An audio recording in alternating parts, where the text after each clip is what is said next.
হাওড়ার সলপে কল্যাণ বন্দ্যোপাধ্যায় এবং কল্যাণ ঘোষের বিরুদ্ধে পোস্টার। পঞ্চম দফা নির্বাচনের ঠিক প্রাক্কালে শুক্রবার সকালে সলপ এলাকার একাধিক জায়গায় দেখা গেল শ্রীরামপুরের তৃণমূল প্রার্থী কল্যাণ বন্দ্যোপাধ্যায়ের বিরুদ্ধে ফ্লেক্স। সেখানে তৃণমূল প্রার্থীর পাশাপাশি ডোমজুরের বিধায়ক কল্যাণ ঘোষের বিরুদ্ধে তোলাবাজির কথা উল্লেখ রয়েছে।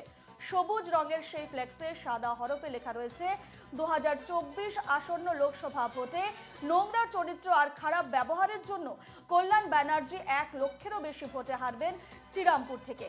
ডোমজুরের বিধায়ক কল্যাণ ঘোষও এলাকার তৃণমূল নেত্রী লক্ষ্মী পণ্ডিতের তোলাবাজির কারণে ডোমজুর বিধানসভা থেকে 25,000 ভোটে হারবেন কল্যাণ ব্যানার্জি। প্রচারে তৃণমূল কংগ্রেস, তবে এই ফ্লেক্স কে বা কারা লাগিয়েছে তা এখনো জানা যায়নি।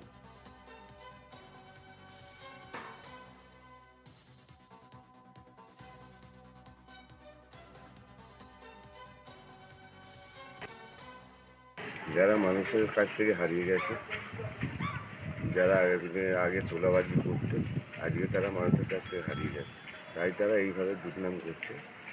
কল্যাণ ব্যানার্জি ডোমজুর কেন্দ্র থেকে 70 থেকে 80,000 ভোটে জিততেন।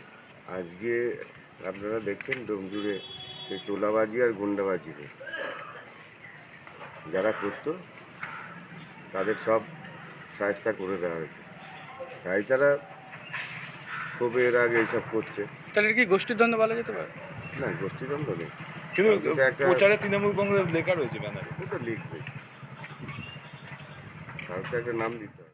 এ নিয়ে আমরা বিস্তারিত জানবো। ফোন লাইনে রয়েছেন আমাদের প্রতিনিধি অর্পণ সিংহ। অর্পণ, হাওড়ায় কল্যাণ বন্দ্যোপাধ্যায় এবং কল্যাণ ঘোষের বিরুদ্ধে পোস্টার এবং তৃণমূলের তরফ থেকে ব্যানারে লেখা রয়েছে প্রচারে তৃণমূল কংগ্রেসে, কি বলছে তৃণমূলের তরফ থেকে এবং কি প্রতিক্রিয়া সেখানে? দেখো, একেবারেই আর কিছুদিন পরেই হচ্ছে তোমার পঞ্চম দফা, যেটা হাওড়া জেলায় নির্বাচন ঘোষণা করা হয়েছিল, এবং সেই মতোই কিন্তু দেখো এর আগেও পোস্টার পড়েছিল হাওড়ার বিভিন্ন জায়গায়, অর্থাৎ ডোমজুর এলাকায়, এবং আজও কিন্তু তার কোনো ব্যতিক্রম হয়নি। কারণ আজও সকালবেলায় দেখতে পাওয়া গেল সলপ স্কুল, বটতলা এবং সলপ বাজার সংলগ্ন বিভিন্ন জায়গায় কিন্তু এই পোস্টার অর্থাৎ ফ্লেক্স কিন্তু মানে লাগিয়ে দিয়ে গেছে। তবে কে লাগিয়েছে সেটা এখনো কিন্তু জানা যায়নি। তবে ওই লেখার মধ্যে ছিল যে ডোমজুরের বিধায়ক কল্যাণ ঘোষ এবং এলাকার যে তৃণমূলের নেত্রী লক্ষ্মী পণ্ডিত, এবং তারই তোলাবাজির কারণে কিন্তু ডোমজুর বিধানসভা থেকে 25,000 ভোটে হারবেন কল্যাণ ব্যানার্জি।